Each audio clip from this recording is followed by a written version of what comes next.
je le lance. Voilà. Voilà, parfait. Donc, bonsoir à tous. J'ai l'honneur de vous présenter ce soir notre intervenant. Il s'agit de Maître Dimitri Bogart. Il est titulaire d'un DESS de droit bancaire et financier et d'un magistère de droit des activités économiques. Alors, Dimitri, tu pratiques principalement le droit immobilier, tant en qualité d'avocat qu'en investisseur, et ce depuis plus de 20 ans. Tu participes à de nombreux séminaires immobiliers notamment. Moi, j'ai eu la chance de te rencontrer lors d'un séminaire à Paris en décembre. Et puis, on a fait une interview ensemble pour les auditeurs qui sont abonnés à ton podcast Le droit d'investir sur ma classe d'actifs préférée, les cryptos.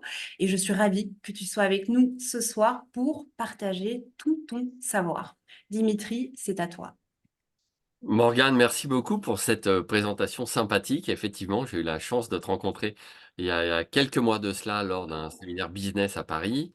Mon activité est tournée vers l'investissement immobilier et en tant qu'avocat, depuis 1995, ce qui fait déjà un petit moment maintenant, je ne fais plus que du conseil pour investisseurs immobiliers. Alors, je crée aussi des sociétés, hein, dans le cadre de mon activité, mais encore une fois, ça va être des sociétés en lien avec l'investissement immobilier. Des sociétés civiles immobilières, parfois des holdings, le plus souvent des sociétés de sous-location, des sociétés de conciergerie, bref, tout ce qui gravite autour de l'investissement immobilier. Et le sujet de notre conférence de ce soir, c'est l'immobilier en 2024. Ça tombe bien, nous ne sommes que début avril, donc on a encore une bonne partie de l'année 2024, et je pense que les investisseurs et ceux qui souhaitent investir également, qui n'ont pas encore franchi le pas, se posent beaucoup de questions sur que se passe-t-il en 2024? Est-ce que c'est le bon moment? Comment investir? Dans quoi dois-je investir? Comment vais-je louer? Etc. Alors évidemment, comme c'est un événement franco-belge, ma présentation, en ce qui concerne le droit et la fiscalité, est tournée vers le droit français puisque je suis avocat inscrit au barreau de Paris. D'accord? Avant de rentrer dans le vif du sujet, je vais vous compléter un petit élément important, c'est que je suis également moi-même investisseur depuis 2001. Donc ça fait plus de 23 ans que j'investis maintenant, ce qui me donne une double casquette, casquette avocat, casquette investisseur immobilier, et j'ai coutume de dire que c'est quand même mieux de conseiller des choses qu'on pratique soi-même. Parce que les connaissances théoriques, ça, sur internet, vous pouvez en trouver à foison. Mais le problème, c'est que la théorie rejoint assez mal la pratique. Je vais vous donner un exemple qui est un peu amusant. Alors, j'ai coutume de me moquer un petit peu de la réglementation parce que je baigne dans la réglementation à longueur de temps. Mais je vous donne un exemple qui va vous permettre de comprendre pourquoi, si on s'en tient à la théorie, sans pratiquer, on tombe le plus souvent à côté de la cible. En France, les gens qui nous gouvernent ont décidé d'instituer le permis de louer. Alors, le permis de louer, c'est une réglementation spécifique qui existe dans certaines communes en France. J'ignore si ça existe en Belgique, mais sachez que dans certaines communes en France, il faut solliciter l'autorisation pour pouvoir louer un logement. Ce qui peut paraître un peu étonnant de prime abord. Comment ça, j'ai acheté un logement, il faut que je demande la permission de le louer. Alors qu'en France, on nous rabâche les oreilles avec la crise du logement. Mais, tout ça part d'une bonne intention finalement. Pourquoi le permis de louer a-t-il été instauré dans certaines communes? C'est pour éviter ce qu'on appelle les marchands de sommeil. Donc des gens qui profitent de la misère des pauvres gens et qui leur louent des logements insalubres, souvent en liquide, etc., dans des conditions illégales, bref. Donc on veut louer contre le marchand de sommeil. Le problème, évidemment, c'est que le marchand de sommeil, en pratique, ne va jamais solliciter un permis de louer. Ou alors, il gagne le trophée du marchand de sommeil le plus bête de l'année, au minimum, parce que le mec, il sait très bien qu'il est complètement en infraction. Donc, c'est pas en étant en infraction qu'il va aller solliciter un permis de louer. Résultat des courses, le permis de louer est juste une réglementation supplémentaire qui va enquiquiner les honnêtes bailleurs, parce que vous allez avoir un fonctionnaire de la mairie un peu tatillon qui va dire: ah, mais le plafond de votre chambre, il a 2,15 m et pas 2,20 m, donc c'est pas une chambre, donc ceci, cela. Voilà. Typiquement, les gens qui décident de ce genre de réglementation n'ont jamais loué un logement ou n'y connaissent rien.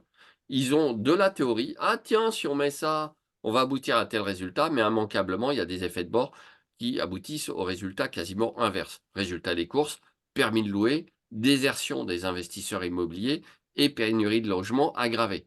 Donc oui, les logements qui sont loués sont parfaitement aux normes, mais il y en a beaucoup moins parce que les investisseurs n'ont pas envie de s'enquiquiner avec ce genre de réglementation, quand bien même ils seraient parfaitement dans les clous.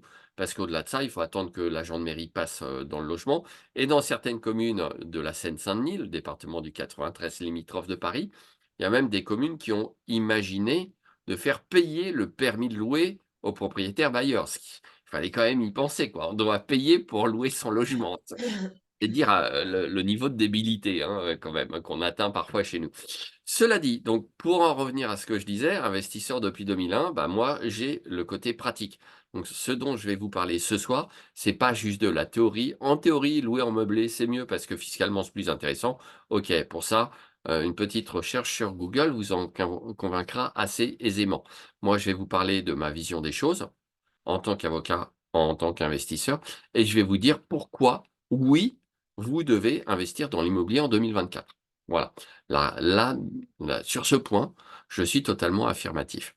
Alors, sur ma slide, vous voyez aussi, tout en bas, entrepreneur web. Pourquoi entrepreneur web? Parce que, j'ai la chance de m'être intéressé à internet.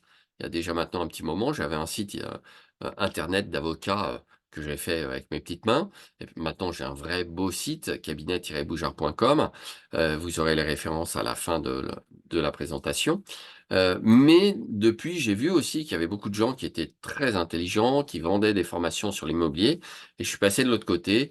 Je vends aussi, par exemple, des contrats par internet. Je fais tous mes rendez-vous en Zoom, donc j'ai dématérialisé l'activité. J'ai une véritable activité digitale en tant qu'avocat. J'ai une chaîne YouTube, l'avocat investisseur. Et puis, enfin, j'ai créé un podcast payant, ce qui est un peu un ovni dans le paysage du podcast. Donc, c'est un fichier audio payant hebdomadaire pour investisseurs immobiliers, sous-loueurs, conciergerie, etc. Donc ça, c'est l'activité entrepreneur web. Mais venons-en maintenant à l'immobilier en 2024. Alors, bon plan, contraintes, fiscalité, on va faire une sorte de petit pêle-mêle de tout ça. Et puis, je vais surtout vous dire ce qui se passe, vous donner ma vision des choses. Alors, chacun d'entre vous sera libre de piocher les éléments qui l'intéressent, évidemment. Il y en a parmi vous qui ont déjà investi, d'autres qui aimeraient bien se lancer. Et puis à l'issue, bah, n'hésitez pas à noter, ou à poser dans le chat vos questions. Sinon, vous les notez et puis vous les poserez à la fin.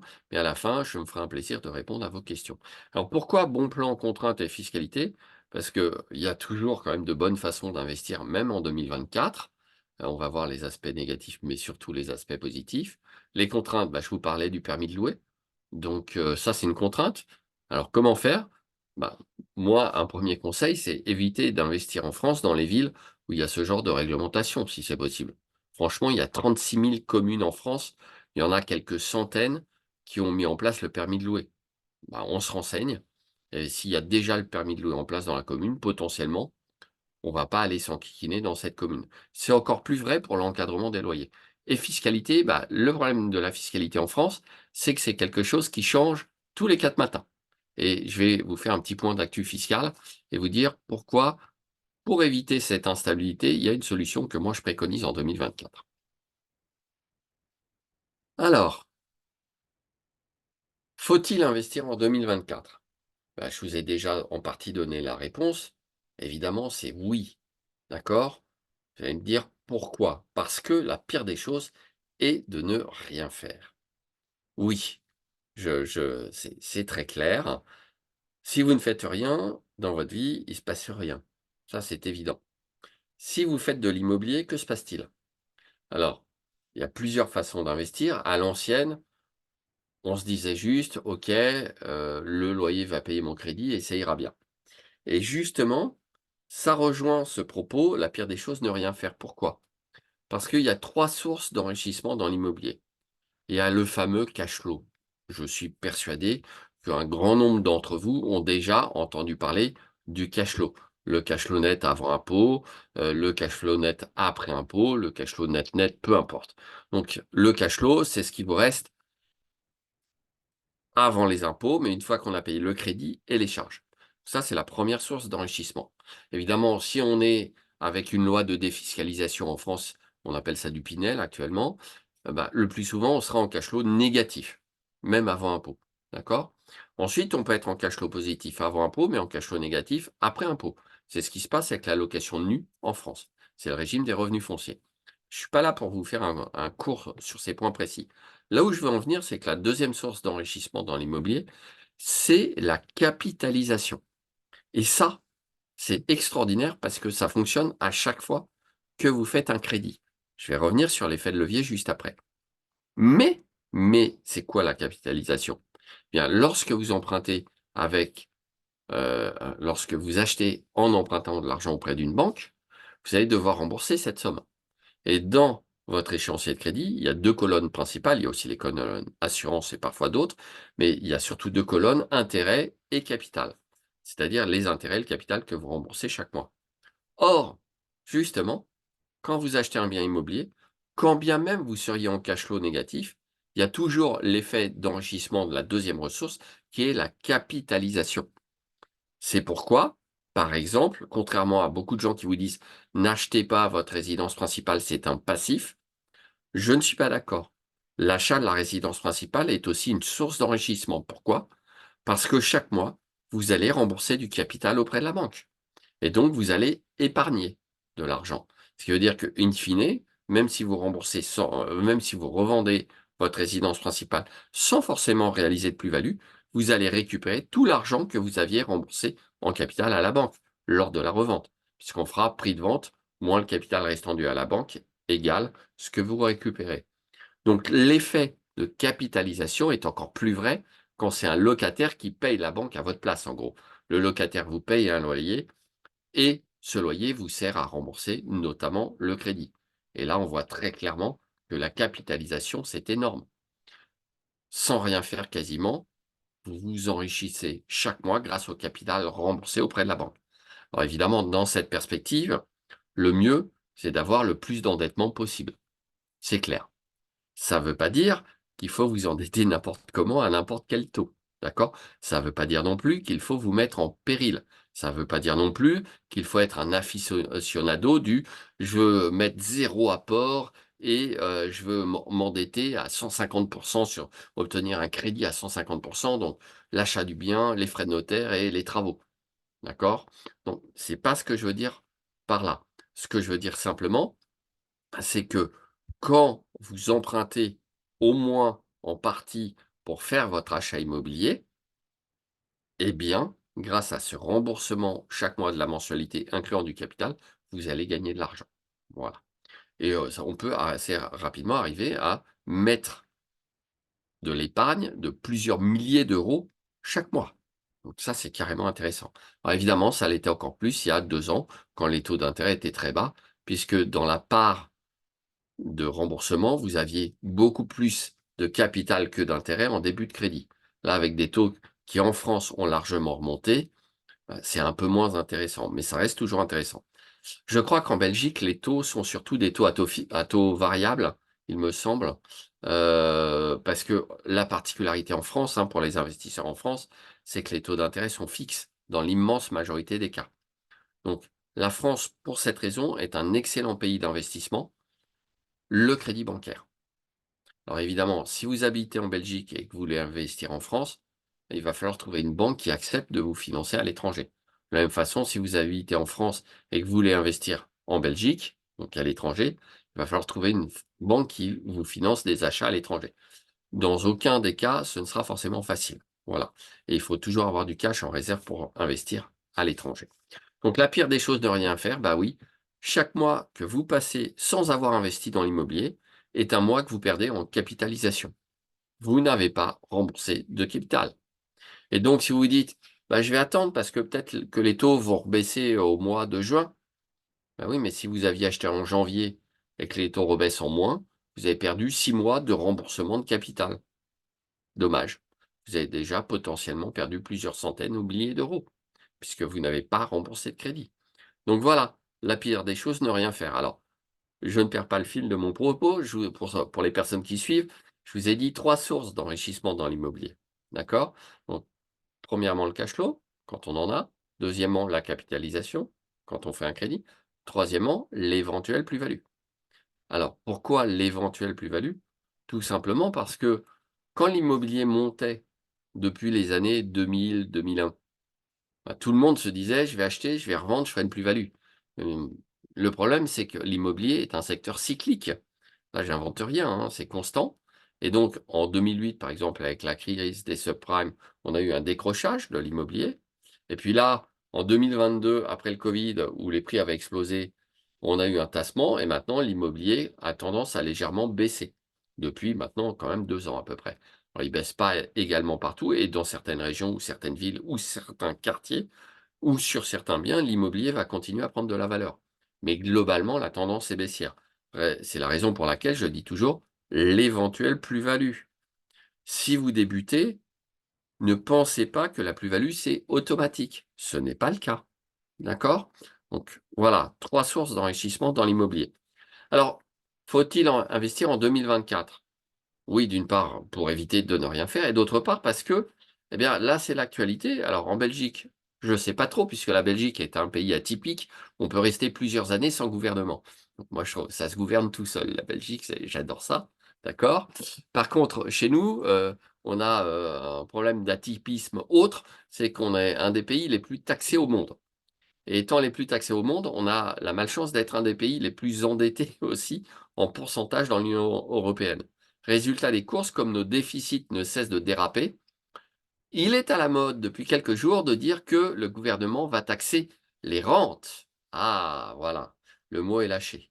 La rente, on va taxer la rente. Alors vous savez, dans l'esprit du public, hein, le rentier, c'est encore l'homme avec la redingote, le haut de forme, un peu à l'anglaise, avec le gros cigare et qui touche de l'argent sans rien faire. Ça, c'est vilain. En France, gagner de l'argent comme ça, c'est très mal vu. Euh, mais donc, on nous dit: «On va taxer les rentes». Le problème, c'est que le gouvernement ne définit absolument pas ce que c'est qu'une rente. Alors il dit: «Rassurez-vous, ça ne va pas toucher le livret A. Rassurez-vous, on ne va pas toucher à l'assurance vie». C'est quand même là qu'est l'épargne des Français, hein, d'accord? Donc, moi, je serais pas tranquille. Je préfère en ce moment avoir des dettes que beaucoup d'épargne. Au moins les dettes, on ne peut pas me les taxer. Ça, c'est clair. On ne pourra pas venir se servir sur mon compte. Donc ils vous disent: «On va taxer les super profits des pétroliers, des fournisseurs d'énergie, et cetera, et cetera». Même ils veulent même taxer les super profits, des de ceux des compagnies pharmaceutiques qui ont «bénéficié» entre guillemets de la crise du covid. Bon, moi, ça me semble totalement aberrant économiquement parlant, parce que si le secteur a profité d'une crise, c'est quand même pas de sa faute. Je veux dire, ils ont tiré parti d'une opportunité, ils ont répondu à la demande. Ça s'appelle l'économie de marché. Chez nous, comme on a des nuls, il faut le dire, en économie, qui n'y comprennent rien, ils se disent: «Ah, c'est des super profits, c'est un truc anormal, ils ne devraient pas gagner autant d'argent». Donc c'est une appréciation purement subjective. Donc si vous avez beaucoup d'épargne, moi, je vous conseille vivement d'investir une partie de votre épargne dans vos projets immobiliers. Parce qu'on ne va pas pouvoir venir vous surtaxer vos projets immobiliers. Et si les premières années, vous êtes avec un résultat fiscal à zéro, ben, on pourra toujours dire: «Oui, on va taxer plus les bénéfices de ceux qui encaissent des loyers, mais encore faut-il faire des bénéfices». Autant vous dire que là, c'est quand même plus compliqué que de venir directement surtaxer l'épargne des Français. Donc deuxième bonne raison pour investir en 2024 quand même, c'est de se dire: «On ne sait pas trop ce qui va nous tomber sur le coin de la figure en termes de surtaxation des rentes, donc c'est peut-être bien d'investir». Mais investir intelligemment, parce qu'évidemment les rentiers immobiliers sont aussi dans le collimateur. Alors en France, le principe est le suivant: vous avez le droit de gagner un petit peu d'argent, mais faut pas avoir trop la tête qui dépasse. Donc si vous avez un petit studio pour votre retraite, on vous dira rien, on va pas vous surtaxer. De toute façon, on est déjà au taquet en termes d'imposition. Par contre, si vous êtes multipropriétaire, là, le gros mot est lâché. Si vous avez eu la chance d'investir dans plusieurs logements locatifs, là, vous êtes multipropriétaire, donc vous êtes déjà plus soupçonné d'être rentier. Et la fiscalité en nom propre est la plus mauvaise, c'est-à-dire qu'elle est la plus instable. Je vais y revenir et vous comprendrez mieux pourquoi j'ai une préconisation pour l'investissement en 2024. Donc voilà, faut-il investir en 2024? La réponse est oui. Alors, l'immobilier, ça fait beaucoup parler d'encre. Moi, j'aime bien le fait que, grâce à la crise du Covid, l'investissement immobilier s'est largement démocratisé. J'entends par là que, bah, les gens se sont dit: «Tiens, On doit rester chez nous, bah, on va aller sur internet, on va se renseigner et puis finalement le boulot là, j'en avais un peu marre, je voudrais bien faire autre chose et du coup, bah, l'investissement immobilier a vraiment pris un essor considérable, notamment avec les vendeurs de formations en ligne qui ont aussi contribué à démocratiser, l'investissement immobilier. Et dans l'investissement immobilier, ce que j'adore particulièrement, c'est l'effet de levier, donc s'enrichir grâce à la banque. Bon, les banquiers aiment pas toujours, ça, c'est-à-dire les banquiers, c'est encore un terme un peu galvaudé. En réalité, quand vous allez dans une banque, vous ne voyez pas un banquier. Le banquier, c'était autant de Zola et des Rougon-Macquart, hein, c'était le propriétaire de la banque. Maintenant, les propriétaires des banques, c'est des grands groupes mondiaux, d'accord? Donc vous allez voir un conseiller en banque ou un directeur d'agence, mais pas véritablement un banquier. Il n'en reste pas moins que, dans certains cas, notamment en cas de revente à soi-même, ça consiste à avoir un bien immobilier en nom propre qu'on revend à sa propre société, bah, il faut pas dire aux banquiers, je fais une petite digression, mais il faut pas dire aux banquiers: «Je fais ça pour récupérer du cash», parce que la SCI va emprunter, donc c'est moi, personne physique, qui vais récupérer. Le banquier, là, l'interlocuteur a vraiment l'impression qu'on s'enrichit sur le dos de la banque, ce qui est pas du tout le cas puisque la SCI emprunte et va payer des intérêts. Donc je suis prudent, s'enrichir grâce à la banque, ça veut tout simplement dire lever de la dette bancaire et s'enrichir à crédit. Ça, c'est énorme parce que et je pense pas que c'est Morgane qui va me contredire sur ce point, je trouverais ça particulièrement risqué d'aller solliciter un prêt de 200 000 € auprès de la banque pour investir dans les cryptomonnaies. Très sincèrement, c'est pas quelque chose que je recommanderais vu la volatilité de ces actifs. D'accord? Donc, en revanche, si vous achetez un bien immobilier avec 200 000 € de crédit, bah, le bien immobilier, demain, il sera toujours là. C'est-à-dire, il pourra perdre de la valeur. Mais si vous ne faites pas de la spéculation, à savoir de l'achat pour le revendre avec une plus-value, mais de la rentabilité, à savoir de la location sur le moyen et le long terme, même si votre actif perd un peu de valeur, tant qu'il est loué, vous arriverez à rembourser le crédit.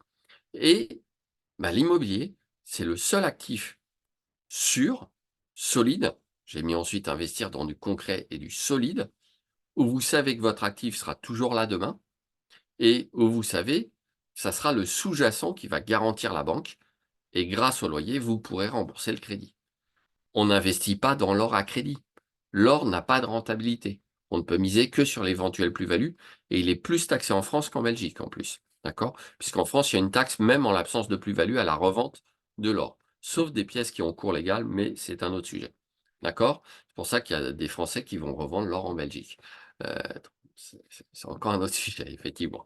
Mais toujours est-il que on va pas investir non plus dans les actions à crédit. Alors il y a des mécanismes, hein, sur les marchés boursiers, où on peut, avoir un effet de levier, mais c'est de la spéculation et on va pas emprunter 200 000 € à sa banque en disant: «Monsieur le banquier, prêtez-moi 200 000 € pour acheter des actions». Je vais être méchant, Eurotunnel, parce que là, ça aurait été une vraie catastrophe. Mais, les plus âgés les investisseurs les plus âgés comprendront de quoi je veux parler. Donc en revanche, là, le banquier va être OK pour vous prêter pour acheter dans l'immobilier parce que c'est du concret et du solide. Alors vous me direz: «Oui, mais s'il y a un tremblement de terre, mon concret, mon solide, bah, il s'effondre». D'accord, mais là, je vous répondrai, on a des assurances pour ça, d'accord? Il y a des assurances de prêt. Donc il y a aussi des assurances, propriétaires non occupants, il y a des assurances de copropriété. Bref, on est bardé d'assurances. Donc si ça brûle, si ça s'effondre, bah, il y a des assurances qui vont vous permettre de rembourser le crédit. Donc ça, c'est pas un vrai risque. C'est juste, plutôt une pensée limitante. Et pourquoi aussi investir dans l'immobilier? Autre avantage, bah, répondre à un besoin croissant. Ça, c'est juste énorme. En fait, quand vous investissez dans l'immobilier, vous répondez à une demande. Je reviens à ma fameuse, sortie tout à l'heure sur l'économie de marché. En France, apparemment, si j'en crois la presse que je lis chaque jour pour rester au courant de l'actualité immobilière notamment, on a une crise du logement. Nous manquerions de logements. Alors c'est pas tout à fait aussi simple que ça, parce qu'on manquerait de logements sociaux. Je vais dire un truc volontairement un petit peu provocateur, mais les gens connaissent peut-être un petit peu mon style aussi. Moi, j'estime en France qu'on manque pas de logements sociaux, c'est tout simplement qu'on a beaucoup trop de pauvres. Voilà, c'est aussi simple que ça. Avec moins de pauvres, on aurait besoin de moins de logements sociaux, c'est une évidence. Mais quand même, le chiffre affiché, c'est d'avoir 25% de logements sociaux dans la plupart des communes en France. Ce qui veut dire qu'en gros, on va se résoudre à avoir 25% de pauvres dans la population, des gens qui ont besoin de logements sociaux. Donc, je suis pas sûr que ça soit une super idée. C'est quand même le plus haut taux de logements sociaux en Europe, encore une fois. Donc on cumule un petit peu les indicateurs dans le rouge.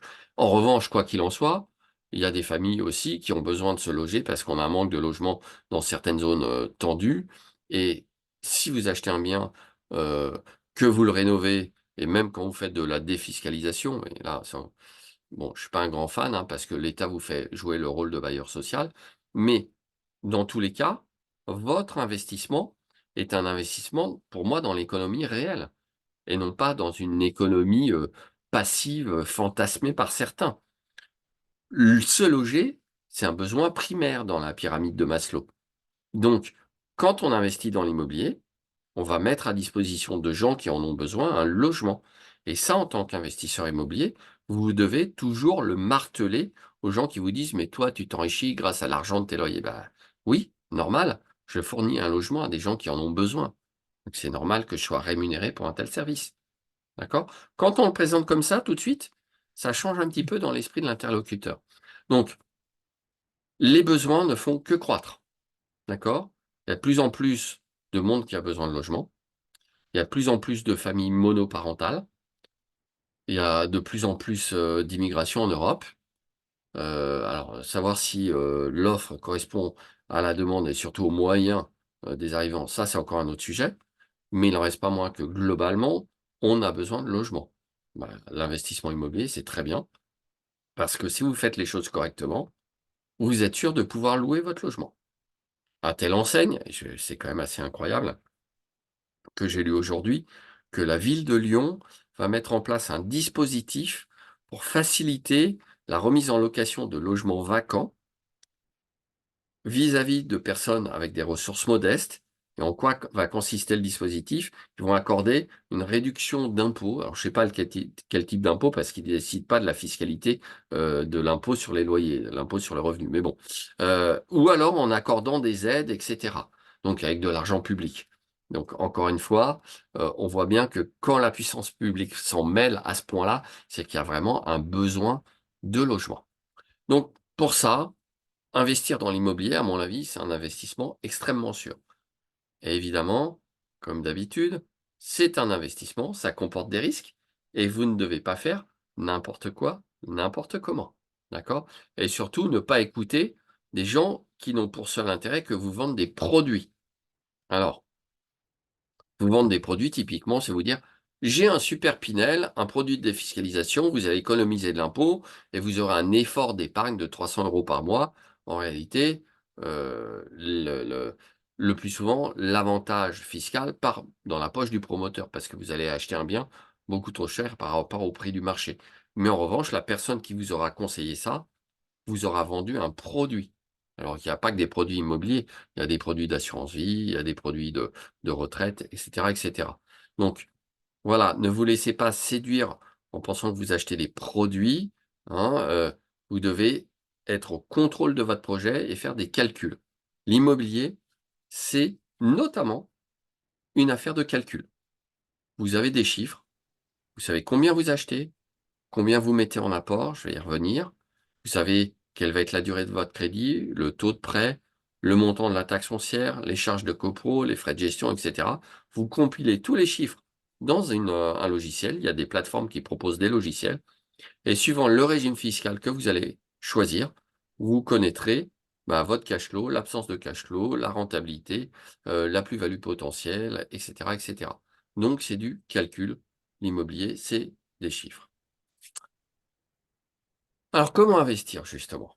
Parce que là, tu vois, je vous ai dit ça et que je vous ai a priori convaincu que vous alliez investir en 2024. En tout cas, moi, je vous le conseille. Donc, comme chaque année, hein, moi, je suis toujours pour investir. Si voilà, si les banques me prêtent, moi, j'investis chaque année à la limite, hein, il n'y a pas de problème pour moi. Mais, encore une fois, c'est pas investir n'importe comment. Donc comment investir? Quel type de location? Pour quelle rentabilité? Alors, je vais parler un petit peu, pour le coup, rétrécir mon propos à la France, puisque ce qu'il ne faut pas faire, c'est typiquement, à mon avis, en 2024, acheter en nom propre un bien pour le louer en location nue. Pour une raison simple, votre fiscalité sera la plus mauvaise possible. Voilà. Il n'y a pas pire que la location nue en nom propre, parce qu'il y a beaucoup trop peu de charges déductibles. Et il est impossible également de déduire des amortissements au titre de la dépréciation de la valeur du bien. Donc ça, on va l'écarter. Si vous voulez investir parce que vous savez que le marché locatif, la demande locative, c'est de la location nue, je vous invite vivement à passer par une société à l'IS. C'est une façon simple et élégante de résoudre le problème. Et vous verrez que investir via une structure à l'IS présente d'autres avantages. D'accord? Maintenant, il n'y a pas que la location nue, il y a aussi la location meublée, bien évidemment. Et ça, c'est le grand truc à la mode chez nous. J'ignore si c'est la même chose en Belgique, mais chez nous, ce qui fait le plus parler, c'est la location meublée. Alors, malheureusement, ça fait aussi beaucoup parler parce que dans la location meublée, on a trois catégories. Location meublée classique, longue durée à l'année, colocation et location courte durée. Et Airbnb est un petit peu dans le collimateur dans pas mal de pays parce que ça empêcherait les gens de se loger. Alors, je ne vais pas rentrer dans ce débat-là. Il est possible qu'Airbnb soit en partie responsable d'une pénurie de logements, mais j'estime pour ma part que c'est dans une toute petite partie. D'accord? Ce ne sont pas les vraies raisons du problème de déficit de logement. Cela dit, parce qu'il faut toujours trouver un bouc émissaire, bah, Airbnb, c'est le bouc émissaire idéal. Et comme c'est de la location meublée, on va taper sur la fiscalité de la location meublée en disant les gens font du Airbnb parce que fiscalement, c'est beaucoup plus intéressant. C'est loin d'être aussi simple. En revanche, la location courte durée est une location très intéressante en termes de rentabilité. Ça, c'est indéniable. C'est ce qui rapporte le plus, la location courte durée. Alors, dans location courte durée, moi, j'englobe Airbnb, Booking, mais d'autres appellations comme location saisonnière ou location touristique, par exemple. Tout ça, ça s'appelle de la location courte durée. Et ça existait bien avant Airbnb, hein. Abritel ou les campings, bah, c'était de la location courte durée. Simplement, ça n'avait pas été implémenté dans l'esprit que c'était de la location courte durée. Il n'y avait pas un tel développement de la réglementation. Et la réglementation vise particulièrement les appartements. Là, les campings, c'était plutôt de la location para-hôtelière et ce genre de choses. Alors, donc nous, on se place dans un cadre investisseur particulier. Donc vraiment de l'investissement et de la location immobilière, pas de la para-hôtellerie, hein. D'accord? Et ce, quel que soit le statut juridique du loueur meublé. Voilà. Donc, quel type de location pour quel type de rentabilité? Bah, location courte durée, c'est ce qui rapporte le plus. Vous pouvez aussi faire de la colocation. Ça reste assez rentable en France de faire de la colocation. Ça correspond aussi à une vraie demande, parce qu'il y a des gens qui n'ont pas les moyens de se payer un studio et qui préfèrent louer une chambre. Ça correspond aussi à un mode de vie. Il y a des gens qui ont envie de vivre à plusieurs dans un appartement, pour, par exemple, des questions de convivialité. D'accord? Donc ça, pas de problème, ça fonctionne aussi. C'est un peu plus compliqué parce qu'il y a des contraintes d'encadrement des loyers dans certaines villes, et cetera. Mais disons que on aura une bonne rentabilité également sur la colocation. Et puis, alors c'est plus vraiment un type de location, c'est plutôt un type d'investissement qui est rentable et qui est à la mode depuis quelques années en France, c'est l'achat de ce qu'on appelle un immeuble de rapport. Un immeuble de rapport, rien de très compliqué, hein, c'est l'achat de plusieurs lots d'un seul coup. Donc au lieu d'acheter un appartement par-ci, une studette par-là, vous allez carrément acheter directement un immeuble. C'est votre immeuble. Donc ça peut être un immeuble de 3 lots, hein, un local commercial au rez-de-chaussée, 2 appartements. Ça peut être, voilà, ça peut être 10 lots d'un coup. Il y a tout type d'immeuble sur tout type de localisation. Évidemment, n'espérez pas acheter un immeuble de rapport à Paris. Je veux dire, déjà à Paris, il n'y a pas de rentabilité et vu les prix de l'immobilier à Paris, il va falloir que vous puissiez débourser quelques millions d'euros d'apport plus du crédit, hein. Donc, voilà, l'immeuble de rapport, c'est plutôt, en province, bien souvent, parce qu'on a des immeubles de rapport abordables à 200 000, 300 000 euros, ce qui est moins cher qu'un appartement parisien. Donc voilà. Ça marche bien aussi si on veut de la rentabilité.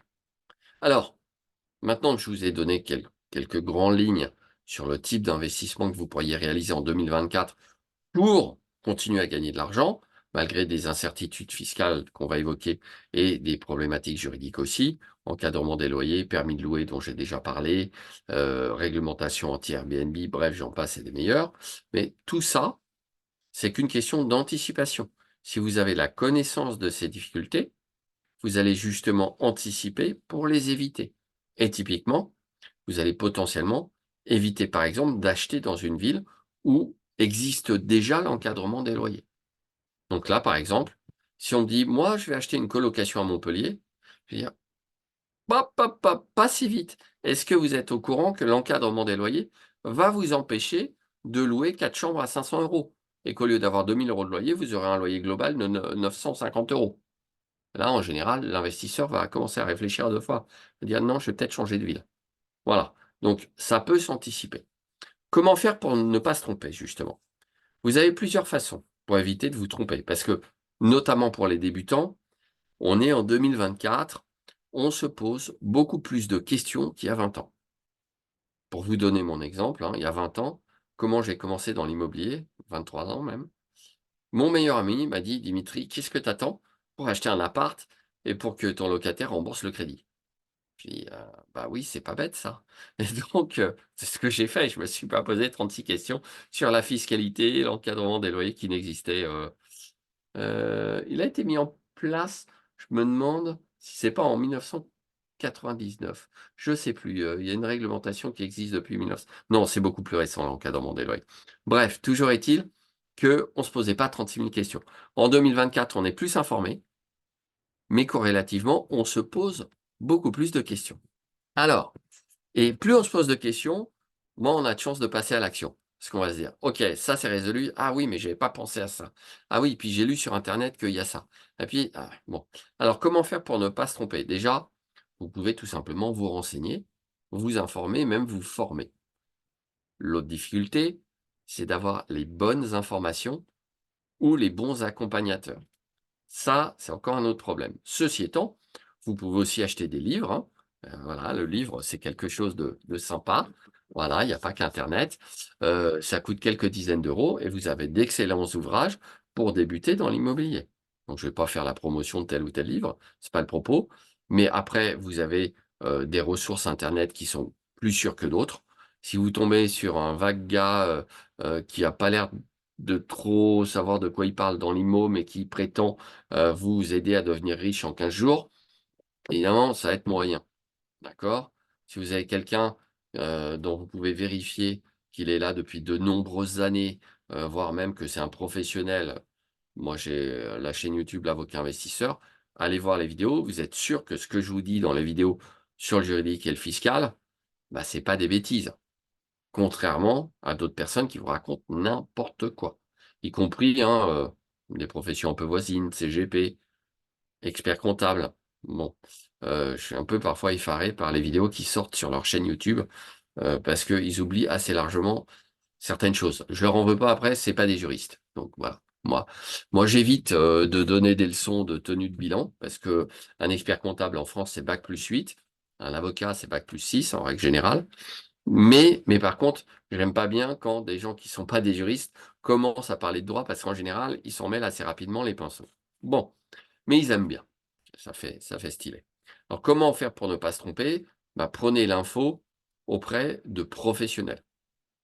Il ne vous viendrait pas à l'esprit d'aller chez votre plombier pour vous faire arracher une dent. De la même façon, n'allez pas consulter un vague blogueur sur la fiscalité. Je veux dire, j'ai ça c'est la fiscalité, ça ne s'improvise pas. Voilà. C'est pas parce qu'on a lu, 2 articles sur internet qu'on devient un fiscaliste.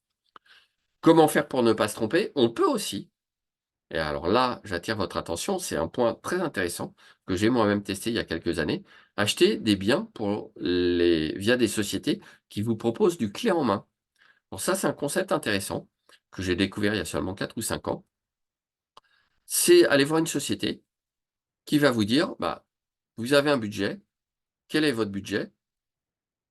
À la limite, quel type de location souhaiteriez-vous faire?» Et nous, on va vous proposer: «Bah, regardez, on peut vous acheter ce bien, on peut vous accompagner sur l'achat de tel autre bien, on va s'occuper de chercher le bien de le négocier, de faire les travaux, prendre les entreprises, suivi de chantier, etc. et même vous accompagner jusqu'à la mise en location. Alors là, il ne faut pas non plus se tromper sur le choix de la société qui vous propose ça. C'est le problème, d'accord? Récemment, je suis tombé de fil en aiguille à partir d'un post LinkedIn de quelqu'un qui accompagne les investisseurs. Je suis allé sur le site et sur le site, on proposait justement une colocation à Montpellier en disant qu'on échappait à l'encadrement des loyers. Moi, catastrophe, hein, surtout, faut pas choisir cette société. Parce que là, c'est le carton assuré. On vous dit, oui, oui, pas de problème, en colocation, vous n'êtes pas soumis à l'encadrement des loyers. Bah, si, justement, donc votre rentabilité, elle est complètement dévastée. Donc, voilà. Par contre, choisissez des sociétés qui sont en général des petites structures et qui sont dirigées par des investisseurs immobiliers. Il y a eu des mastodontes qui sont essayés. L'exemple le plus récent et le plus connu, c'est Mastéos. D'accord? Mastéos, start-up pour du clé en main dans l'immobilier. En 3 ans, je crois qu'ils ont englouti 65 millions d'euros. Là, ils sont en redressement judiciaire et ça va être fermé, quoi. Leur actif, leur fichier client va être vendu. Donc c'est voilà. Mais par contre, ils avaient embauché plein de gens qui ne connaissaient rien à l'immobilier. Forcément, dès qu'il y a eu moins de ventes, ça a craché. OK? Moi, j'ai testé un service de genre dans une petite société et là, c'était le bon plan. Donc, ne pas se tromper, c'est aussi faire confiance à des professionnels qui eux-mêmes sont investisseurs, qui vous proposent leur expérience, leur expertise. Alors, prenez aussi idéalement des sociétés qui sont agents immobiliers. D'accord? Voilà. Donc, grâce à ça, normalement, vous devriez quand même réduire la plupart des risques. On a enfin le sujet des investissements que j'appelle atypiques. Donc, les logements insolites, parce que ça présente de fortes rentabilités.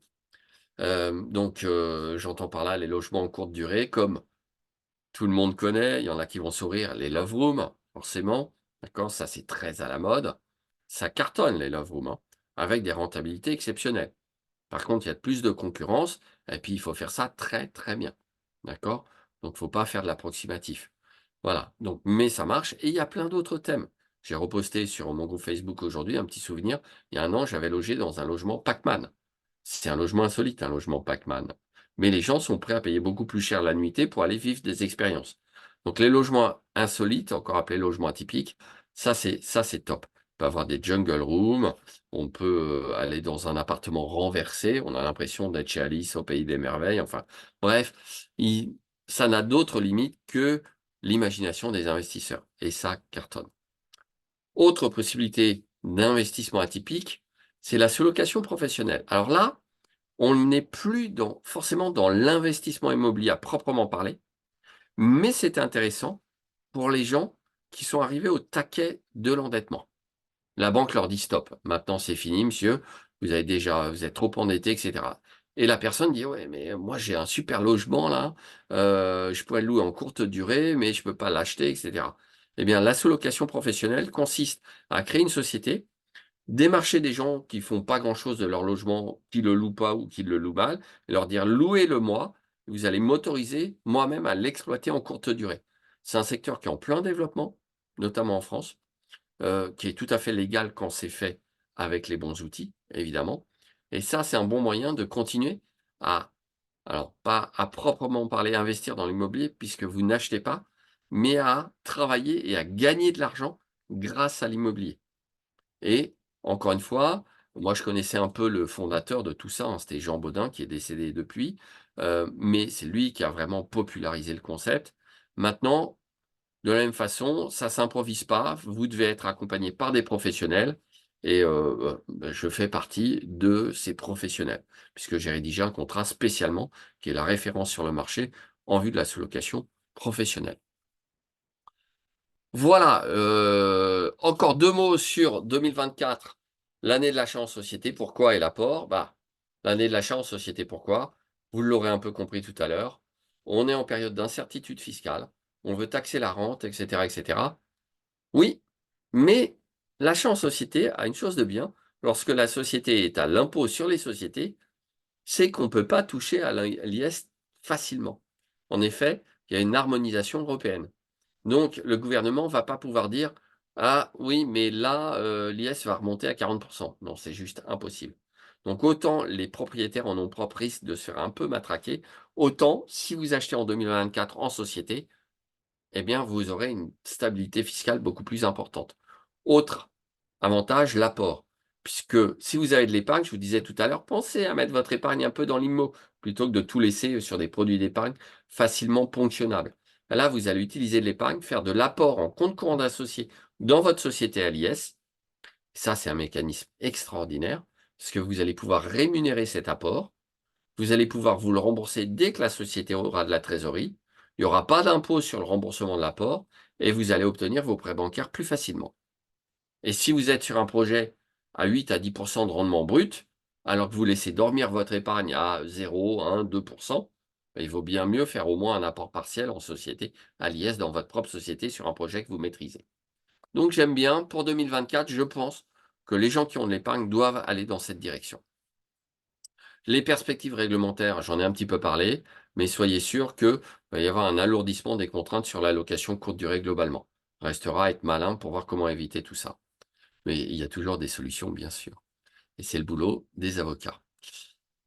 Enfin, l'évolution des taux d'intérêt, bah ça c'est plutôt une bonne chose, puisque les taux d'intérêt ont largement grimpé depuis 2 ans. Donc il y a des gens qui nous suivent ce soir qui se disent: ouais, mais j'ai raté le coche, j'aurais dû investir il y a 2 ans. Mais c'est pas grave, investissez maintenant. Le taux est à 4. Et alors, les intérêts sont déductibles. Vous pouvez vous enrichir à crédit. Donc c'est quand même, je le disais tout à l'heure, la seule voie où on peut s'enrichir à crédit. Et n'oubliez pas que si les taux baissent, bah, dans 1 an, 2 ans, 3 ans, vous allez renégocier votre taux à la baisse, tout simplement. Donc l'évolution des taux d'intérêt, pour moi, est tout à fait favorable. Raison de plus pour investir. Voilà, j'arrive au terme de cette présentation. Donc vous pouvez retrouver, mes contacts là sur la dernière slide. Vous avez, un groupe Facebook gratuit, vous avez, qui s'appelle Jurissimo Invest, vous avez mon cabinet, cabinet-boujard.com. Instagram, l'avocat investisseur, vous pouvez me retrouver sur YouTube. Vous pouvez même me retrouver sur TikTok pour les plus jeunes d'entre vous. Et sachez que TikTok n'est pas réservé aux gamins, contrairement à ce qu'on pourrait penser, puisque je vous annonce en scoop que cette semaine, j'ai eu la surprise et la joie d'avoir un nouveau client pour un rendez-vous de conseil juridique et fiscal immobilier. C'est plusieurs centaines d'euros, hein, un rendez-vous de ce type. Vous pourrez voir mes tarifs sur mon site internet. Et quand je lui ai dit: «Mais comment vous m'avez connu?» Il m'a dit: «TikTok». Donc je me suis dit: «Chic, un client sérieux TikTok». Je lui ai dit: «Mais vous avez quel âge?» «62 ans». Ah OK, d'accord. Donc, faut arrêter en fait les préjugés vis-à-vis des réseaux sociaux. Sur TikTok, il y a pas que des vidéos de gens, qui, se filment avec leur chat. Ça, c'était plutôt YouTube. Même TikTok, à mon avis, j'ai décroché, c'est même pas ça. Mais voilà, il y a un vrai monde aussi sur TikTok et ça fonctionne aussi et vous pourrez m'y retrouver. Et puis enfin, vous pouvez flasher le QR code puisque je suis le créateur d'un podcast payant pour investisseurs immobiliers, un podcast hebdomadaire qui est un fichier audio en réalité hebdomadaire, qui s'appelle «Le droit d'investir». Vous aurez noté, au passage la petite astuce sur le jeu de mots, vous avez le droit d'investir, forcément avec un avocat et du coup, bah, vous abonnez, et vous avez chaque semaine de l'actualité juridique et fiscale immobilière, des focus, des interviews, donc vous aurez la joie de retrouver prochainement une interview avec Morgane sur le lien investissement immobilier et crypto, c'est très intéressant.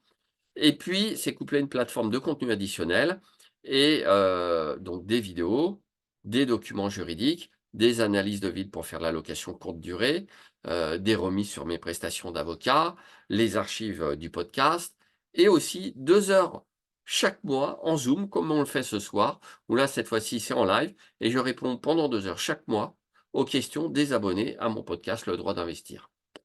Donc voilà, n'hésitez pas à aller jeter un œil. Je pense que c'est quelque chose qui peut vous intéresser en tant qu'investisseur immobilier et en plus, si vous investissez, ça va être déductible de vos revenus locatifs. Donc franchement, qu'est-ce que vous attendez? Alors évidemment, en France, c'est pas déductible des revenus fonciers. Si vous faites que de la location nue, raison de plus pour pas investir en nom propre en nu, hein, vous ne pourrez pas déduire mon podcast.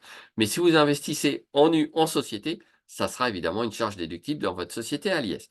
Et je vous dirai évidemment dans un des épisodes, j'ai fait des épisodes sur la SCI à l'IS, même plusieurs, et vous comprendrez l'intérêt de la SCI à l'IS. Voilà, je suis maintenant disposé à répondre à vos questions, et je crois qu'on est dans le bon timing finalement. Ouais. Peut-être, Dimitri, on va te demander de mettre fin au partage, comme ça, Bien sûr, on te verra en plus grand pour l'enregistrement.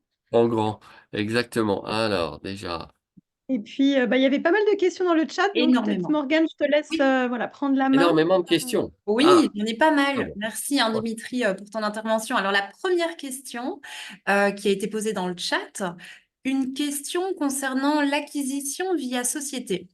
Quelle Mhm. préférence entre SARL de famille et SCI-IS pour accroissement de patrimoine immobilier? Quel avantage et inconvénient de chaque structure? Alors, c'est une question évidemment sur laquelle je vais pouvoir donner que quelques pistes, hein, parce que c'est une question très vaste. Mais il y a quand même des différences fondamentales entre la SCI à l'IS et la SRL de famille. Au premier chef d'entre elles, c'est que la SRL de famille, comme le dit son titre, doit être constituée uniquement entre les membres d'une même famille.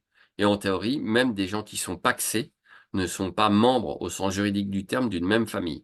Donc en théorie, la SRL de famille ne fonctionne qu'entre mari et femme et descendants ou ascendants jusqu'au 4e degré de mémoire, quelque chose comme ça. Et le régime dit de famille est un régime spécifique qui allie le calcul du résultat à l'IS au niveau de la société, mais une transparence fiscale vis-à-vis des associés.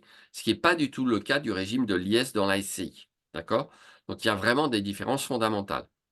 Autre différence très très importante, vous ne pouvez faire dans la SRL de famille que de la location meublée. Voilà, c'est dit. Donc dans une SCI à l'IS, vous pouvez faire du meublé, mais également en même temps du nu, mais également en même temps du local commercial, mais du local professionnel, mais louer des parkings, mais louer des terrains agricoles si ça vous chante, sous réserve éventuellement du respect du droit en matière de SAFER ou autre joyeuseté dans le genre. Mais bref, vous ferez ce que vous voulez comme location. Sur la SRL de famille, c'est que du meublé. Donc, très limitatif. D'accord? Il y a des problématiques supplémentaires sur les cotisations sociales des gérants majoritaires de SRL de famille.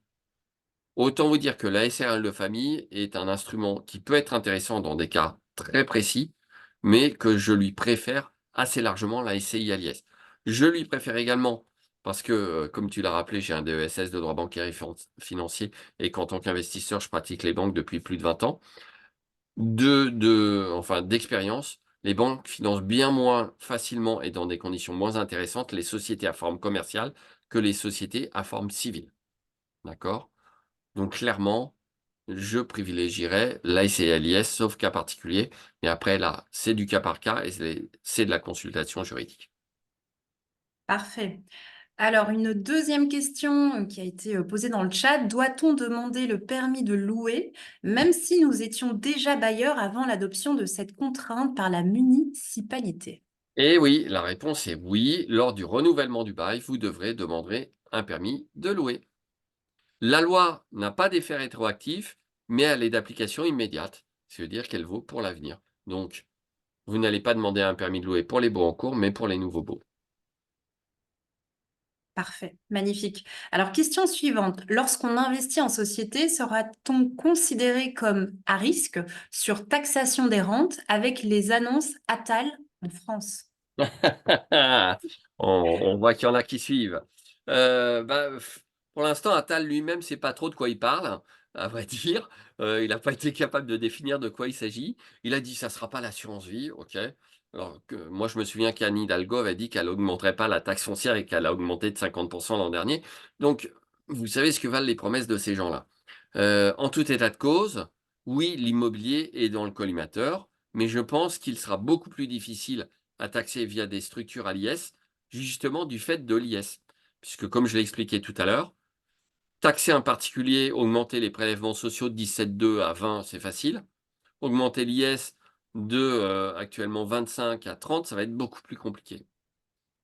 Si on touche à l'IS de votre petite société immobilière, on va toucher à l'IS de toutes les autres sociétés en France. Sauf à se dire qu'on pourrait dire que c'est en raison de la nature de l'activité de la société qu'on va pouvoir décorréler les taux d'IS et créer plusieurs taux d'IS. À mon avis, c'est rigoureusement impossible et de plus inconstitutionnel. Donc, vous serez bien plus protégé, même si vous pouvez être un peu dans le collimateur, via des structures à l'IS concernant la taxation d'éventuelles rentes immobilières. Superbe. Alors, question suivante, à partir de quelle rentabilité brute peut-on considérer qu'un projet immobilier est viable, hors déficit foncier? Alors, qu'est-ce qu'on entend par viable? C'est une bonne question. Il y a des Oui, choses. il y a un petit peu de contexte, si tu veux, je vais te donner la question entière. C'est souvent Ouais. difficile de se lancer dans certains projets, car dans la situation actuelle, c'est plus compliqué de générer du cash flow positif. Voilà. Ok, alors, effectivement, moi j'aime bien parler de rentabilité quand on génère un peu de cash flow positif ou qu'on est à l'équilibre. Ceci étant, lorsqu'on le fait en toute connaissance de cause, il n'y a pas de raison, pourquoi pas, d'acheter un bien qui dégage un cash flow négatif, mais parce que on sait qu'on a des perspectives, par exemple, de plus-value potentielle avec l'arrivée d'un tramway, avec l'arrivée d'une station de RER, etc., etc. Donc là-dessus, moi, tout projet immobilier est viable pour moi dès lors qu'on a fait ses calculs, qu'on sait à peu près à combien on sera en cash flow positif ou en cash flow négatif, et que si on est en cash flow négatif, on a de la trésorerie et on a anticipé pour savoir que chaque mois, s'il faut rajouter 400 €, on a les reins assez solides pour le faire. Ça restera un projet viable quand même. C'est juste une question d'objectif et d'anticipation. Donc j'ai pas de pourcentage, à vrai dire, idoine, heu, mais si on veut être en cash flow positif, faut être au minimum à, je dirais 6 à 7 brut. Alors, une nouvelle question. Est-ce vraiment utile de contracter une GLI au regard de la complexité de lancer une procédure de recouvrement de loyer impayé? Alors, la réponse est dans la question. Oui, oui, évidemment qu'il est utile de contracter une garantie loyer impayé, puisque c'est l'assureur qui va prendre en charge vos loyers impayés et qui va devoir lancer la procédure contre le locataire indélicat. Donc justement, l'intérêt de prendre une GLI, c'est de pouvoir se décharger de tout ça sur l'assureur. Alors il y a plusieurs niveaux de garantie. Il y a l'assureur qui va vous couvrir uniquement justement sur les loyers impayés, et il y a l'assureur qui va vous garantir également les dégradations locatives. Il y en a qui va prendre en charge le coût de la procédure sans limitation de montant. Il y en a d'autres qui vont avoir des limitations de montant. Mais oui, évidemment, c'est justement pour ça, notamment, qu'on va prendre une assurance loyer impayé, une GLI. Super. Je continue les questions ou on prend des questions en direct? Je ne sais pas ce qui est le mieux. J'en ai Il y a encore encore quelques 3. questions, hein, Oui. dans le Alors, chat. j'en ai encore 4. Il y en a eu énormément. Alors, la suivante, c'est est-ce que la location de courte durée n'est pas plus risquée dans le sens où le taux de location peut être largement plus faible? Alors, la location courte durée est pas plus risquée de ce point de vue parce qu'avant de faire une location courte durée, je vous conseille vivement d'étudier votre marché locatif, et vous avez des outils sur internet comme AirDNA qui va vous permettre d'étudier justement la rentabilité potentielle, et vous avez des sociétés comme J'affiche complet qui sont des spécialistes du revenu management et qui peuvent également vous assister pour savoir si ce que vous envisagez de faire va être rentable en termes, par exemple, de prix des nuitées et de taux d'occupation. Donc, dès lors que vous avez fait une étude préalable, c'est pas plus risqué. Je ne pense pas. Là où on peut avoir un risque, c'était l'hypothèse, improbable, le signe noir du Covid, par exemple. Ah oui, si on dit: «Tiens, il y a le Covid, on ferme tout», bah, vous n'avez plus de locataires, c'est clair. Ça, c'était un risque imprévisible. On n'avait jamais eu ça. Maintenant, est-ce que c'est pas plus risqué en raison du taux d'occupation? Bah, le taux d'occupation, vous devez a priori le connaître à l'avance. En tout cas, l'avoir estimé. Donc non, c'est pas plus risqué pour cette raison. Et un autre avantage de la location courte durée, c'est que le loyer vous a été payé normalement avant l'entrée dans les lieux des locataires. Bah oui, par hypothèse. Super, merci Dimitri. Alors, nouvelle question. Acheter un bien locatif dans une ville différente de celle où on habite, est-ce que ça n'entraîne pas des soucis lorsque le locataire va évoquer un problème, par exemple une fuite, une porte d'entrée qui ne ferme plus, etc.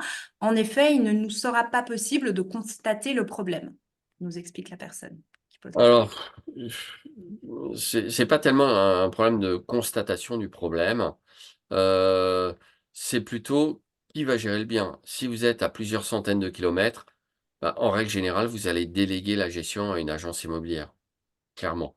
Ou pour de la location courte durée, vous allez passer plus sûrement par les services d'une société de conciergerie. Et à ce moment-là, vous aurez un interlocuteur qui va être chargé de régler ces difficultés. D'accord? Si vous êtes à 50 km et que vous gérez en direct, oui, ça sera plus compliqué. Cela dit, vous cantonnez à acheter dans la ville où vous habitez ou aux alentours, c'est vous fermer l'immense majorité du marché locatif et du marché de l'investissement. Et donc, je ne pense pas que ça soit une bonne chose. En revanche, le meilleur conseil que je puisse vous donner, c'est que si vous achetez dans un endroit que vous ne connaissez pas, vous devez vous faire accompagner par quelqu'un, un acteur local, pour être sûr de ne pas faire une mauvaise affaire. Parfait. Oui. Aude, est-ce que tu as... Je te laisse. Non, je sais qu'il y Et avait la trop plupart des d'autres. difficultés peuvent se régler à distance, hein. Je vais vous donner un exemple tout simple. J'ai une colocation à 150 km de chez moi. Les colocataires m'ont dit: «Ah, le frigo est pas assez froid, machin». Moi, je me suis pas embêté. Darty, option livraison, option installation, fin de l'histoire. Il suffisait qu'un colocataire soit là pour réceptionner le frigo et que laisser les livreurs faire leur boulot. Donc, ça se règle à distance. Oui. Bah, c'est vrai que moi j'ajouterais, j'ai aussi investi à distance, bah, notamment, grâce à toi, hein, Dimitri. Bah, le plus important, c'est de trouver des gens de confiance aussi, sur place. Exactement. Voilà. Moi, j'ai eu la Un chance de artisan trouver des gens local. que je peux appeler, et voilà, comme ça, c'est pas à moi d'y aller. Voilà, c'est juste trouver ces personnes, mais donc c'est tout à fait faisable, en tout cas. Hem, alors peut-être encore 2 questions dans le chat avant qu'on laisse, Oui. la parole aussi à d'autres personnes. Quid de la taxation de la plus-value en cas de revente au sein d'une SCI à l'IS? Alors, on a coutume de dire que la taxation est plus importante quand c'est une SCI à l'IS qui revend. C'est à la fois vrai et faux. C'est vrai si la SCI revend au bout de 30 ans et qu'on veut récupérer l'argent, parce qu'on subira à la fois l'IS et à la fois la taxation, par exemple, sur les dividendes ou le boni de liquidation si on dissout la société. OK, il y aura une double taxation et là, on laissera beaucoup d'argent. En revanche, si par exemple, on revend très rapidement, au bout d'1 an, 2 ans, 3 ans et qu'on fait une plus-value et qu'on laisse l'argent dans la société, la taxation sera plus faible qu'en nom propre. Puisqu'en nom propre, pendant les 5 premières années, c'est 36,2. En SCI à l'IS, la taxation à l'IS, c'est 15 à 25. Si on laisse l'argent dans la société pour le réinvestir, il n'y aura pas de taxation sur les dividendes puisqu'il n'y aura pas de distribution de dividendes. Donc c'est surtout une question de perspective et de mise en place d'une véritable stratégie. Retenez pour principe, comme fil directeur, plus exactement, que les biens que vous logez dans une SCI, s'ils ont vocation à être gardés longtemps, ils n'ont pas vocation à être vendus par la SCI dans 30 ans. En revanche, la SCI aura vocation à être transmise aux héritiers via des mécanismes qui pourront être utilisés pour éviter l'impôt. Et j'ai coutume de dire, comment faire pour échapper à l'impôt sur la plus-value à la revente? C'est très simple, ne revendez pas. Parfait. J'ai encore une dernière question du chat et puis on peut passer en direct si vous avez des questions, n'hésitez surtout pas. Alors, faut-il de fait se racheter les biens exploités en nom propre via OBO pour échapper à la taxation de la rente malgré le fait d'avoir un taux d'intérêt moins avantageux qu'il y a quelques années? Alors, l'OBO, pour les personnes qui ne savent pas forcément la signification de cet acronyme, c'est l'owner buy out. Donc, c'est la revente à soi-même, hein, en bon français. Moi, j'aime bien. Ça fait moins chic, la revente à soi-même, mais je préfère. Je taquine évidemment l'interlocuteur qui a posé la question. Je n'ai rien contre l'OBO, si ce n'est que c'est de l'anglais. Et les Anglais ont souvent été nos meilleurs ennemis historiquement. Donc, cela dit, la revente à soi-même, c'est quelque chose d'intéressant. En revanche, je la déconseille actuellement si vous détenez les biens depuis, en gros, moins de 5 ans. Pourquoi? Parce que vous avez obtenu des prêts avec des taux d'intérêt justement peu élevés, comme le dit la personne qui a posé la question. Et si vous revendez à vous-même un de ces biens en ce moment, votre taux d'intérêt en SCI à l'IS va être entre 4,5 et 5,5%. Donc votre taux d'intérêt peut avoir tout simplement triplé. Alors, abstraitement, ça ne dit pas grand-chose, mais quand on utilise un outil de calcul pour simuler les intérêts, moi j'ai fait une simulation l'autre fois, on passait d'un taux à 1,25 à un taux à 4, on passait sur la durée restante des intérêts de 32 000 euros d'intérêt à 112 000. Donc la personne a tout de suite compris qu'elle n'avait pas du tout intérêt à revendre à soi-même le bien. Surtout pas en ce moment, d'accord? Et en tout état de cause, même avant, je conseillais d'avoir détenu le bien pendant au moins 5 ans minimum. Pourquoi? Pour avoir suffisamment amorti de capital, parce que n'oubliez pas que la SCI va devoir repayer des frais de notaire. Donc c'est une opération à envisager au cas par cas pour des raisons bien spécifiques. Mais si vous avez acheté un bien il y a 3 ou 4 ans avec un taux faible, c'est pas du tout le bon timing pour le revendre à votre propre société. Super, merci. Bah, si tu as encore un peu de temps, Dimitri, on peut peut-être laisser, voilà, s'il y a Bien des sûr. personnes qui souhaitent poser des questions en direct, soit les écrire dans le chat, soit vous pouvez, tout à fait ouvrir vos micros aussi et profiter encore, quelques instants de Dimitri. Voilà. Bonsoir Muriel. Tiens, je vois que quelques personnes que je connais.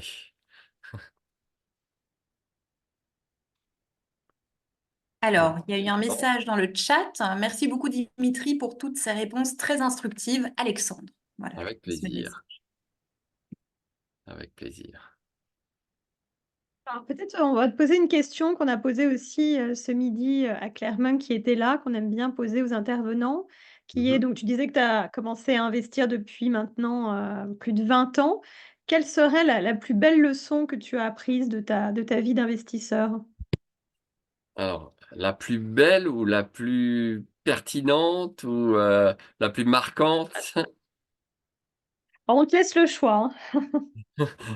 Ok, alors, euh, la plus belle, franchement, je dirais la plus satisfaisante, c'était, d'avoir, alors c'est lié à l'immobilier, et après je répondrai à votre question spécifiquement sur l'immobilier, mais la plus satisfaisante pour moi et la plus belle, c'était des clients qui m'ont dit: «Bah, écoutez maître, on a pris un rendez-vous avec vous il y a 2 ans. On a mis en place vos conseils, maintenant voilà où on en est et merci, parce que sinon on l'aurait jamais fait». Donc ça, si vous voulez, c'est quand même ce qu'il y a de plus satisfaisant parce qu'au moins, on a vraiment le sentiment d'avoir littéralement aidé les personnes. Et l'investissement immobilier, c'est que du positif, on construit des choses. Maintenant, sur l'investissement immobilier, la plus marquante, c'est ne pas investir dans une ville qu'on ne connaît pas. Ça, je l'ai fait, je l'ai tenté. Je me suis dit: Troyes, ça a l'air sympa comme ville, je connais pas, mais ça a l'air pas trop cher». J'ai investi en 2005, j'ai revendu moins cher en 2015 que ce que j'avais acheté en 2005, parce qu'il faut le faire quand même, d'accord? Pourquoi? Parce que je connaissais pas le marché, donc j'ai négocié le prix, mais le vendeur qui était beaucoup plus malin que moi à l'époque, il avait déjà tellement surcoté le prix que, alors que j'ai eu l'impression d'avoir bien négocié, j'étais encore au-dessus du prix du marché. Et en 2005, on n'avait pas meilleursagents.com pour connaître le prix au mètre carré. Donc je me suis bien fait avoir là-dessus. D'accord? Donc n'investissez pas dans des communes que vous ne connaissez pas. Maintenant, vous avez des outils qui vous permettront d'éviter assez largement ce type d'erreur, mais faites-vous accompagner par des acteurs locaux. Ça, c'est une leçon vraiment marquante. Et dernière leçon marquante, évitez les dispositifs de défiscalisation, parce que là aussi, j'ai donné, hein, j'ai encore un bien que je vais garder, maintenant qu'il est presque fini d'être payé. Au bout du compte, je pense que je vais avoir payé 3 fois la valeur de ce bien, compte tenu de son prix d'achat et des intérêts que j'aurais déboursés. Donc ça m'aura coûté très, très cher comme leçon. Donc ne vous laissez pas attirer par les possibilités de remise d'impôts, et cetera. En France, ça marche très bien. On parle impôts, tout le monde a envie de payer moins d'impôts.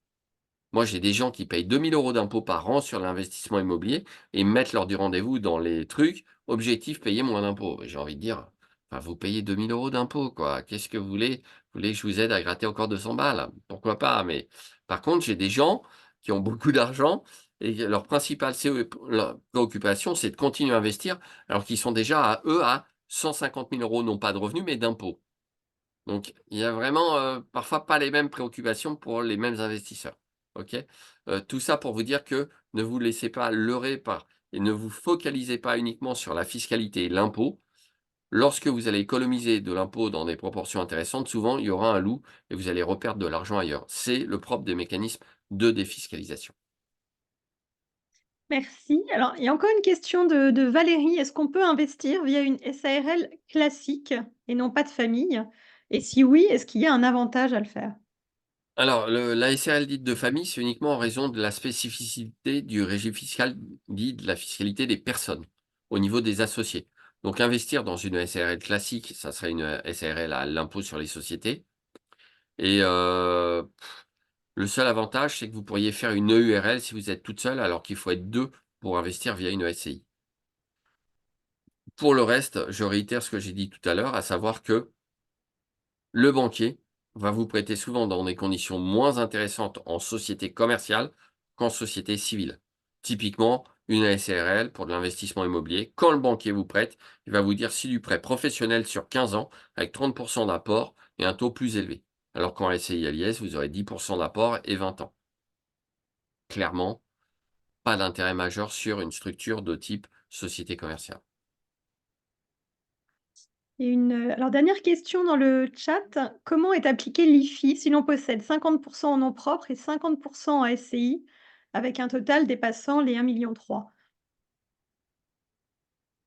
Entre dans le champ d'application de l'IFI tout ce qui a trait de près ou de loin à la détention d'immobilier. Si vous avez de l'assurance vie composée d'actifs immobiliers, ça entre dans le champ de l'IFI. Si vous possédez des parts d'une société commerciale, mais à prépondérance immobilière, ça entrera dans le champ de l'IFI.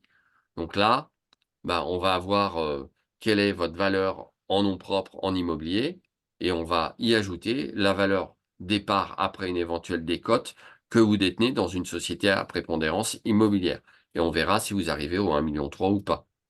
Donc l'impôt sur la fortune immobilière va être calculé sur la valeur globale de toutes vos détentions immobilières directes ou indirectes. Voilà, assez clairement. Il y a toujours quelques exceptions, d'accord?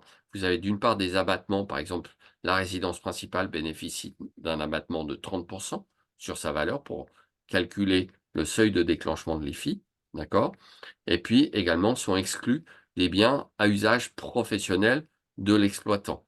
Donc si j'ai une SCI qui détient mes bureaux et que Maître Boujard loue les locaux à la SCI, comme c'est moi l'exploitant et que c'est ma propre société, ce bien qui est pour mon usage professionnel va être exclu du champ d'application de l'IFI. Mais à part ces quelques exceptions, tout rentre dans l'IFI. C'était la volonté affichée de monsieur Macron quand il est arrivé à la présidence, il y a maintenant 7 ans, hein. Il a dit: «Je vais taxer la rente immobilière». C'est pour ça tout à l'heure que moi le mot rente, hein, même s'il le dit Attal le dit pas maintenant, j'entends quand même un sous-entendu immobilière, parce que Macron l'avait dit clairement lors de sa première campagne présidentielle: «Je vais taxer la rente immobilière». OK. Qu'est-ce qu'il a fait? Il a supprimé l'impôt sur la fortune, il a tout recentré uniquement sur l'immobilier. C'est pour ça que ça s'appelle l'impôt sur la fortune immobilière. On sait donc un peu à quoi s'attendre.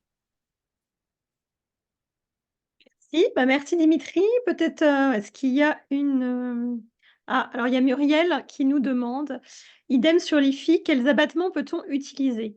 30 sur la résidence principale et pour les biens en location, hein. Il y a des décotes qui sont admises, si on détient un bien en SCI, on admettra une décote de 10 à 15 parce que c'est une détention indirecte. Si c'est un bien en location meublée, on peut dire une décote de 10 parce que c'est de la location et puis enfin, si c'est un bien en location nue, les contraintes de la location nue sont encore plus importantes, notamment en durée de bail.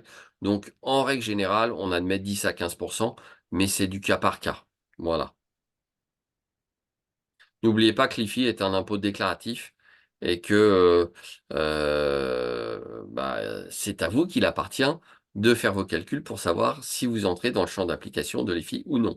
N'oubliez pas non plus qu'il y a des élections, présidentielles dans quelques années et qu'il est tout à fait possible que tout ça soit de nouveau complètement bouleversé. Donc ne faites pas de fixation sur l'IFI si vous n'êtes pas sûr, d'être déjà largement dans le champ d'application. Le temps que vous y arriviez, si ça se trouve, il aura disparu. Ou si ça se trouve, ça sera de nouveau l'ISF. On ne sait pas. Super, bah, merci Dimitri. Dans le chat, Alexandre nous dit: «Merci Dimitri pour la grande qualité de l'intervention». C'était avec plaisir. Bah, un grand merci d'avoir pris le temps de répondre à toutes ces questions. Je vois qu'il est déjà merci pour le temps que tu nous as accordé aussi. Hem, ah oui, bah, Muriel nous dit: «Des CGP m'ont dit récemment qu'il ne fallait pas, utiliser d'abattement pour le locatif. Merci Dimitri». Bah, c'est des CGP, hein, c'est pas des juristes. Donc, voilà. C'est Voilà. de la même façon que je vais pas aller conseiller à mes clients d'acheter des parts de SCPI parce que je ne suis pas CGP et que je ne connais pas le monde des SCPI. Bon. Sauf que je sais que je contrôle pas quand j'achète des parts de SCPI, je donne de l'argent à une société qui elle-même va investir dans de l'immobilier. Quand j'achète un bien immobilier, bah, je sais ce que j'achète. J'ai été ravi, je vous remercie de m'avoir convié, à ce sommet, hein. Merci à vous deux. Et puis je remercie également toutes les personnes qui ont assisté à cette petite présentation rapide. J'ai essayé de balayer certains sujets et de vous démontrer pourquoi vous devez investir en 2024 et pourquoi finalement, bah, il n'y a pas tant de risques que ça. Donc, Merci beaucoup à toi, en tout cas, Dimitri. Je remets le lien vers ton podcast maintenant dans le chat et on l'enverra aussi par mail. Donc, le droit d'investir. Voilà, .com, je le remets pour tout le monde. Un beaucoup. tout grand merci pour ton intervention. Un tout grand merci. J'adore. Si, bah, merci à tous pour votre Excellente présence et soirée. puis bah, bonne soirée à tous. Et puis, rappel, donc on se retrouve demain pour le dernier jour, hein, à 12h30 pour parler de la bourse et à 20h30 pour reparler immobilier, mais cette fois-ci en Belgique. Voilà. Excellent. À bientôt. Bonne soirée à tous. Bonne Au revoir. soirée. Au revoir à Au tous. revoir. Merci.